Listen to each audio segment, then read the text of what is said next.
세 아들을 둔 어머니가 있었습니다. 아들 셋이기 때문에 뭐 세 아들을 키워보신 분들은 알겠지만 아들들이 좀 부산하잖아요. 예, 말썽도 많이 부리고. 저희도 삼형제인데, 자, 어머니의 일상은 항상 분주했습니다. 아이들이 어지럽힌 방을 청소하고 식사를 준비하고 빨래를 하고, 자, 어느 날 어머니는 집안 대청소를 하기로 마음을 먹고 아주 분주하게 그날도 역시 움직였습니다. 그런데 막내 아들이 엄마를 졸졸졸 따라다니면서 일을 계속 방해하는 거예요. 그러다가 아이의 발에 걸려 엄마가 넘어졌습니다. 네, 지금 화가 나죠. 그래서 어머니가 막내 아들에게 야, 형들하고 가서 놀지 왜 이렇게 따라다니면서 방해를 하는 거냐라고 소리를 질렀습니다. 그러자 막내 아들이 작은 목소리로 엄마한테 이렇게 말하는 거예요. 엄마, 교회 학교 선생님이 예수님의 발자취를 따라가야 한다고 하셨는데 예수님이 안 보여서 엄마 발자국을 따라다닌 거예요 라고 얘기를 했어요. 예, 선생님이 좀 잘 가르쳤어야 되는데 예수님의 발자취를 따라가라고 하는 것만 가르쳤지 그게 어떤 건지 구체적으로 무엇을 의미하는지를 안 가르쳐서 이 아이가 나름 적용한 거죠. 예수님은 안 보이니 예수님을 닮은 엄마의 발자취를 따라다니는 게 예수님의 발자취를 따라가는 거다라고 생각을 했겠죠. 그래서 그렇게 행동을 했습니다. 여러분, 신앙생활은 주님을 본받는 것이죠. 주님이 가신 길을 우리도 따라간다. 그게 신앙생활입니다. 우리는 주님의 발자취를 예수님에 관해서 기록한 성서를 통해 발견할 수 있습니다. 가장 중요한 원천이죠. 예수님의 발자취를 발견할 수 있는 가장 중요한 원천은 성서입니다. 그런데 그것 외에 또 다른 방법으로 우리는 주님의 발자취를 발견할 수 있습니다. 그것은 주님의 발자취를 먼저 따라간 신앙의 선진들, 신앙의 선배들의 모습이죠. 그 선배들의 모습이 우리에게 또 다른 예수님의 모습으로 비춰집니다. 우리의 부모님일 수도 있고요, 교회의 직분자들일 수도 있습니다. 우리는 눈에 보이지 않는 예수님을 대신하는 또 다른 예수님을 통해 예수님의 발자취를 따라갑니다. 그래서 우리의 삶이, 우리의 신앙이 무엇보다도 중요하죠. 바울이 데살로니가 교회에게 바로 이렇게 또 다른 예수님의 모습을 보여주는 존재였습니다. 바울과 데살로니가 교회가 그런 관계였죠. 바울은 하나님의 복음을 데살로니가 교회에 전했습니다. 우리 지난주에 살펴본 것처럼요, 바울은 말로 복음을 전했습니다. 강론 형식으로, 강의 형식으로 하나님의 말씀을 전하면서 그 말씀 안에 예수 그리스도가 어떻게 녹아 있는지 예수 그리스도를 찾아내고 해석해 냈습니다. 그러나 바울은 단순히 복음을 말로만 전하지 않았습니다. 지난주에 본 것처럼 능력으로 복음을 전했습니다. 그 능력으로 복음을 전했다고 할 때 그 안에는 1차적으로는 기적이 수반된 복음, 기적이 수반된 이런 것들, 이게 이제 능력이라고 볼 수가 있겠죠. 그런데 또 다른 의미가 그 안에 담겨 있죠. 자, 우리는 그것을 우리가 너희 가운데서 너희를 위하여 어떤 사람이 된 것을 너희가 아는 바와 같다라고 하는 말에서 유추할 수 있습니다. 그러니까 바울이 능력으로 내가 너희들에게 복음을 전했다라고 말하면서 야, 내가 어떤 사람인지 너희가 다 알고 있어 라고 말을 한다는 거죠. 그래서 이 능력이라고 하는 단어는 단순히 기적과 같은 것만을 의미하지 않고 복음의 능력 안에서 변화된 삶을 살고 있는 바울의 열매, 바울의 구원의 열매, 바울이 보여주고 있는 신앙의 열매와 함께 복음을 전했다라고 하는 의미로 해석할 수 있습니다.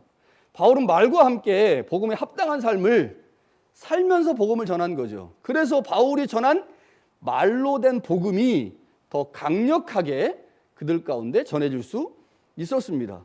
바울이 하나님의 말씀을 말로 잘 풀이하고 해석해 냈어요. 그리고 그의 삶이 복음에 합당한 삶이었습니다. 그러자 강력한 성령의 역사가 일어난 거죠. 강력한 성령의 역사가 일어난 겁니다. 바울의 수고와 성령의 역사가 그 교회 가운데 임하니 그들이 복음을 온전하게 받아들이게 됐습니다. 복음은 구원하는 능력입니다. 복음이 데살로니가 교회 안에서 일하기 시작했습니다. 그들은 짧은 시간 예수님에 대해서 배웠고 예수님에 대해서 알았지만 예수님을 주님으로 고백하고 믿기에 충분했습니다. 인텐시브로 배운 거예요. 바울이 최선을 다해서 가르쳤죠. 그리고 그의 삶을 보여줬고 능력을 나타냈습니다. 그 안에 성령이 일하신 거죠. 데살로니가 교회는 예수님에 관한 말씀을 배우면서 예수님과 같은 삶을 살고자 하는 마음이 그들 안에 생겼습니다. 그런데 그들에게 복음을 전해준 바울의 모습을 보니 바울이 믿고 따르는 그 예수님, 그분에 대한 믿음, 그리고 그를 따르고자 하는 마음뿐만 아니라 예수님의 삶을 그들의 삶의 자리에서 재현하고자 하는 마음도 생긴 거죠. 여러분, 예수님은 사실 우리가 볼 수 없는 분이죠. 그래서 우리가 예수님에 관한 말씀을 배우거나 예수님에 관한 이야기를 들을 때 그 예수님에 관한 이야기를 해주는 사람의 태도가 중요하고 그 사람의 모습이 중요하죠. 그 사람의 모습과 태도가 어떠하느냐에 따라서 그가 전해주는 예수님에 대한 이미지가 우리 안에 다르게 잡힐 수가 있습니다. 그런데 바울이 데살로니가 교회에게 예수님에 관한 이야기를 해줄 때 바울의 삶이 동반된, 능력과 기적이 동반된, 성령의 역사가 동반된 복음이 전해지다 보니 데살로니가 교회는 자신들이 배우고 있는 그 예수님을 그들의 삶의 자리에서 실현해내고 구현해내고 재현하고자 하는 열정이 생겨난 거죠.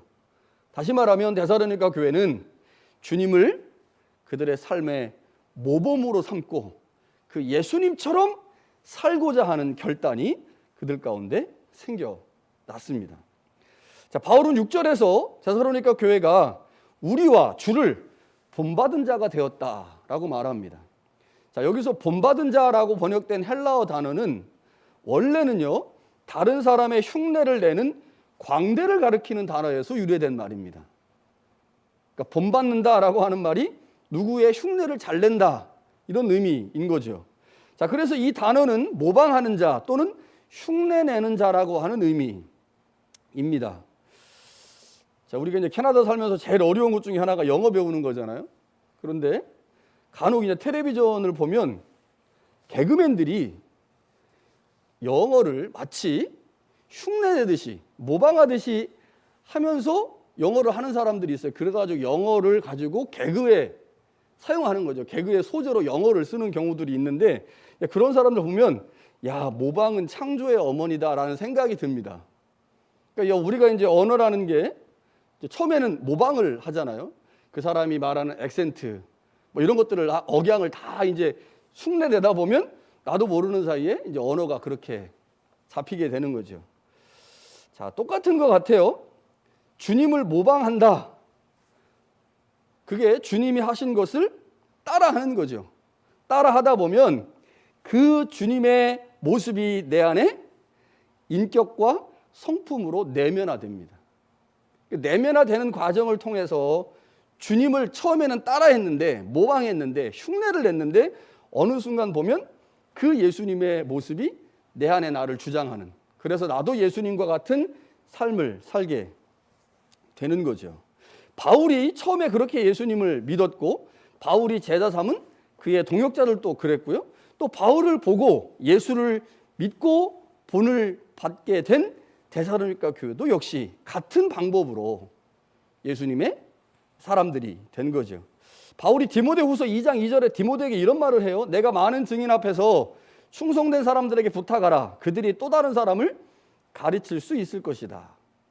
자, 이 말씀은 기독교 복음이 어떻게 전파되는지를 우리에게 알려주는데 이거를 데살로니가 교회에 적용해 보면 예수님을 경험한 바울이 예수님을 보고 예수님을 자신의 모범으로 삼은 거죠.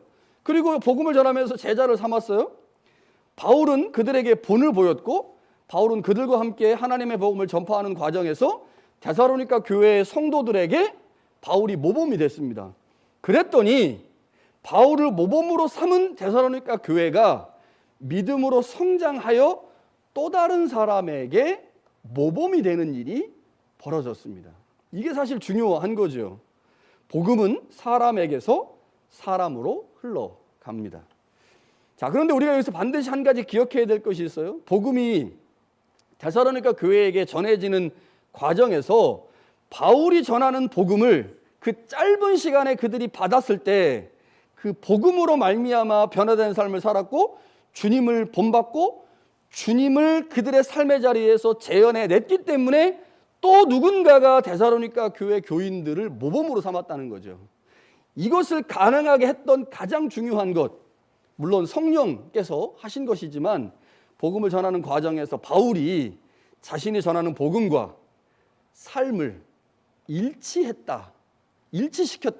그러니까 바울이 전하는 복음과 바울의 삶이 일치했기에 데살로니가 교회가 바울을 모범으로 삼는데 아무런 거리낌이 없었다고 하는 거죠. 그러니까 복음을 전하는 바울의 모습을 보면서 데살로니가 교회에게 더 설득력 있게 그 말씀이 전해졌습니다. 바울은 고린도전서 11장 1절에서 이런 말을 해요. 내가 그리스도를 본받는 자 된 것 같이 너희는 나를 본받는 자가 되라. 바울이 이렇게 말할 수 있는 것은 그만큼 복음에 합당한 삶을 그가 살았기 때문이겠죠. 바울은 자신이 전하는 복음 앞에 조금 더 부끄럽지 않은 삶을 살았기에 그가 복음을 전하면서 그 복음과 내 삶이 일치하니 너희는 내 삶을 보고 나를 모범으로 삼아 너희도 그리스도의 사람들로 세워져라, 이렇게 말을 한 거죠. 자, 그런데 바울이 이 6절에 보니까요, 데살로니가 교회를 매우 칭찬하는데 지금 데살로니가 교회가 주님과 바울을 모범으로 삼았잖아요. 본으로 삼았어요. 그런데 사실은 데살로니가 교회가 그렇게 모범으로 삼을 만큼 상황이 좋지 않았습니다. 이렇게 말하죠. 너희가 많은 환난 가운데 있었다. 그러니까 환난 가운데 있었다고 하는 것은 우리가 지난번에도 살펴본 것처럼 바울을 박해했던 유대인들이 이 데살로니가 지역에 있으면서 바울이 없어지니까 대신해서 데살로니가 교회를 박해했거든요. 이 환난이라고 번역된 단어는 원래 포도주를 만들기 위해서 포도를 틀에 넣고 압박하여 으스르는 것을 의미할 때 쓰는 매우 비유적인 표현입니다. 이 환난이라고 하는 단어가. 그러니까 이 단어는 참기 힘들 정도로 괴로운 상태를 의미하는 단어이죠. 바울은 데살로니가 교회를 매우 높게 평가합니다. 고난과 어려움 가운데 있었기 때문에 그 고난과 어려움 때문에 주님을 본받거나 바울을 본받을 수 없는 상황이었는데 그럼에도 불구하고 바울이 전해준 복음을 기쁨으로 받고 그 말씀을 통해서 그 말씀의 주인공인 예수님, 그리고 그 복음을 전해준 바울을 본받는 자가 되었을 뿐만 아니라 그 본을 삶의 현장에서 실천해 내므로 또 다른 누군가에게 본을 끼치는 모범이 되는 신앙생활을 했다라고 칭찬하고 있죠. 7절에 보니까 그 대상이 나와요. 마게도냐와 아가야에 있는 사람들이 데살로니가 교회의 교인들을 모범으로 삼았다는 거죠. 뿐만 아니라 8절에 보니까 그 대상이 더 넓어져서 마게도냐와 아가야에 있는 사람들뿐만 아니라 각처에 있는 많은 그리스도인들이 데살로니가 교회의 성도들의 신앙을 본받았다라고 말합니다. 자, 그러면서 9절과 10절에 구체적으로 그러면 도대체 마게도냐와 아가야 사람들에게 무엇이 모범이 됐는지를 설명해 줘요. 무엇이 모범이 됐는지. 그러니까 데살로니가 사람들이 바울을 어떻게 대했는지, 이 사람들이 도대체 어떠한 신앙을 가졌기에 많은 사람들에게 모범이 되었는지를 9절과 10절에 바울이 상세하게 설명을 합니다. 그 내용을 좀 보면요, 9절과 10절을 세 번역으로 보면 이렇습니다. 그들은 우리를 두고 이야기합니다. 이 그들이라는 게 마게도냐와 아가야, 그리고 또 각처에 있는 사람들을 말하는 거죠. 우리를 두고 이야기합니다. 우리가 여러분을 찾아갔을 때 여러분이 우리를 어떻게 영접했는지. 그러니까 다른 지역의 사람들과 달리 데살로니가 사람들이 바울을 대하는 태도가 달랐다는 거예요. 매우 존경했고 매우 정중하게 대한 거죠. 어떻게 해서 여러분이 우상을 섬기고 하나님께로 돌아와서 살아계시고 참되신 하나님을 섬기며, 이 두 번째예요. 첫 번째는 어떻게 우리를 영접했는지, 바울의 일행을 영접했는지가 첫 번째 모범의 대상이고, 두 번째는 어떻게 여러분들이 우상을 버리고 하나님께 돌아와서 살아계신 하나님을 섬겼는지, 이게 두 번째고, 세 번째는 하나님께서 죽은 사람들 가운데서 살리신 그 아들 곧 장차 내릴 진노에서 우리를 건지실 예수께서 하늘로부터 오시기를 어떻게 기다리는지를 사람들이 알고 있다. 세 가지를 얘기하는 거예요. 세 가지. 우리말 성경에는요, 어떻게라는 단어를 사용해서 분명하게 구분을 짓고 있어요. 첫 번째, 우리가 어떻게 너희 가운데 들어갔는지. 이게 다른 사람들이 데살로니가 교인들을 볼 때 모범으로 삼을 만큼 훌륭했다는 거죠. 어떻게 너희 가운데 들어갔는지. 그러니까 바울 일행이 데살로니가 지역에 갔을 때 현재 데살로니가 교회에 속한 사람들이 바울의 일행을 영접한 방식에 놀라움이 있었다라고 지금 말하는 거죠. 그러니까 복음을 전하는 사람, 단순히 사람일 수 있겠지만 그들을 구원할 수 있는 능력의 복음을 전하는 바울의 일행을 다른 지역 사람들과 달리 매우 존경하고 매우 극진히 대접했다. 이것이 본받을 만하다라고 지금 첫 번째로 얘기하고 있는 거고, 두 번째는 너희가 어떻게 우상을 버리고 하나님께 돌아와서 살아계시고 참되신 하나님을 섬겼는지. 그 당시에 우상이 지배하던 세상이었잖아요.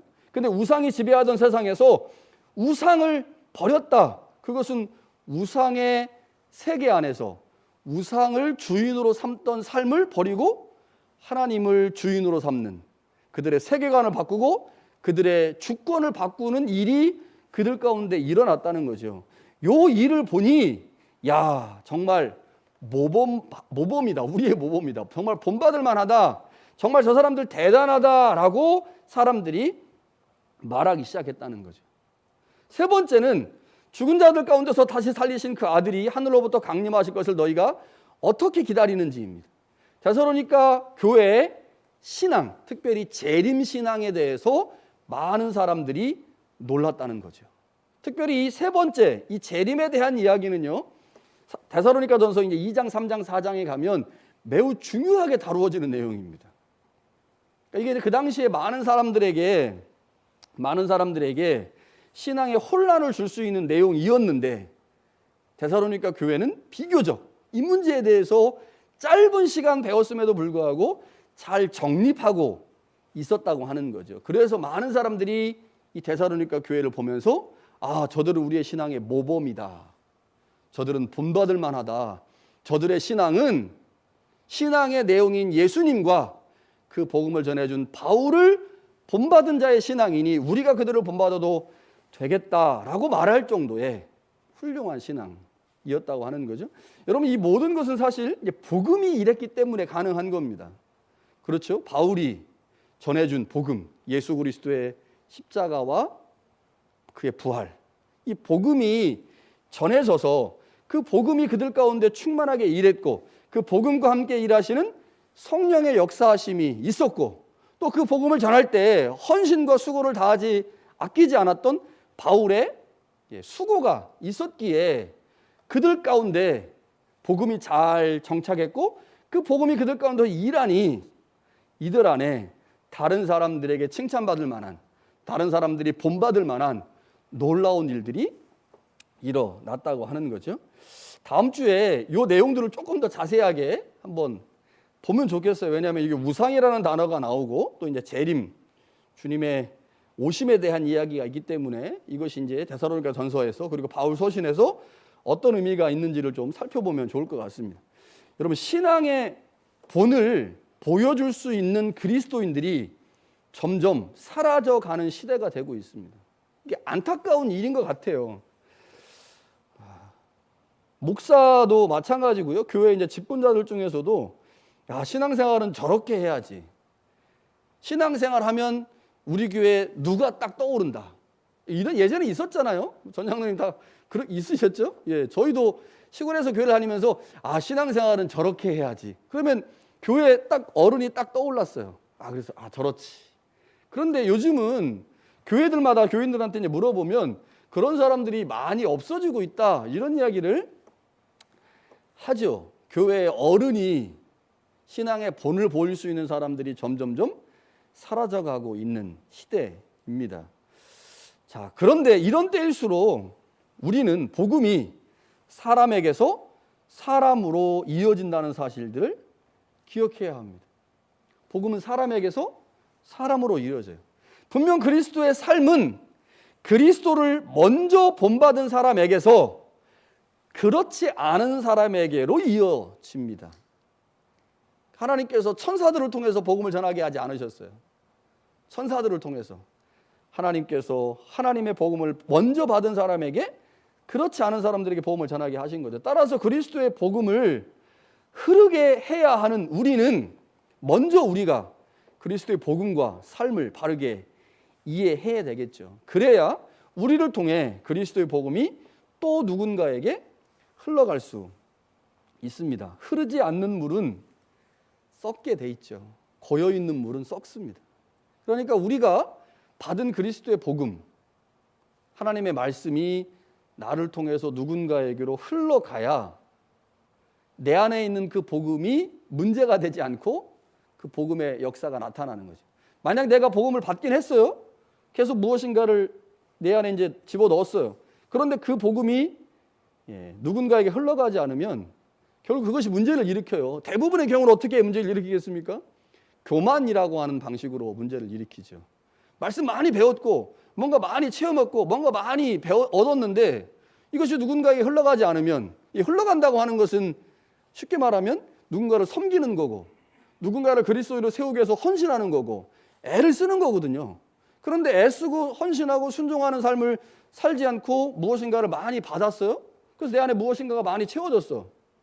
그런데 그것을 헌신이라고 하는 도구로 누군가에게 흘려보내지 않으면 결국 그것이 나를 교만하게 만들므로 그 교만 때문에 결국 썩게 되는 거거든요. 그러니까 문제가 생길 수밖에 없습니다. 그래서 우리가 그리스도의 복음을 받을 때 그 복음을 제대로 받는 게 중요하고, 복음이 우리 가운데 오지 않으면 우리 죽잖아요. 그런데 그 복음을 내가 누군가에게 다시 흘려보내지 않으면 그 복음이 썩어서 나를 죽이거든. 이게 이제 기독교 신앙의 기가 막힌 점인 거죠. 그래서 우리의 사명은 우리에게 흘러온 복음이 또 누군가에게 흘러가도록 하는 겁니다. 여러분, 예를 들어서 우리가 누군가를 전도하거나 누군가를 그리스도인으로 삼을 때, 누구를 제자로 삼을 때 얼마나 수고가 많이 들어갑니까? 여러분, 근데 내가 누군가를 그리스도인으로 혹은 제자로 혹은 믿음의 사람으로 세우려고 한다고 하는 것은 결국 그리스도의 복음이 내 안에 들어왔다고 하는 증거잖아요. 주님이 나를 제자 삼으셨으니 나도 또 누군가를 제자 삼아야 된다라고 하는 신앙이 내 안에 있으니까 그런 일들을 하는데, 누군가를 제자 삼고 누군가를 믿음의 사람으로 세우려고 할 때 그것에 엄청나게 많은 에너지와 헌신이 들어갈 수밖에 없죠. 그런데 그거 안 하면 내 안에 있는 복음이 생동감이 없어지고 결국 나를 죽이게 할 수 있다라고 하는 겁니다. 복음이 강물처럼 흘러야 합니다. 그래서 바다로 흘러가야 돼요. 바다로. 강물이 계속해서 바다로 흘러가면 흘러간 그 물은 바다에서는 썩지 않습니다. 바다는 계속 이렇게 움직이죠. 그리고 바다에는 짠물이 있어서 썩지 않잖아요. 그러니까 우리가 복음을 계속 강물처럼 내가 받은 복음이 나로 하여금 누군가에게 계속 흘러가게 되면 그 종착지가 어디겠습니까? 나를 통해서 또 누군가를 통해서 계속 흘러가는 종착지. 그곳은 하나님인 거죠. 그래서 우리 안에 복음이 생동감 있게 일하려면 결국 우리 안에 있는 복음이 나를 살릴 뿐만 아니라 내 안에 있는 복음이 누군가에게 흘러가야 한다고 하는 것이죠. 우리는 누군가에게 눈에 보이지 않는 예수님을 대신하는 사람들입니다. 누군가에게 눈에 보이지 않는 예수님을 대신하는 사람들이 바로 우리입니다.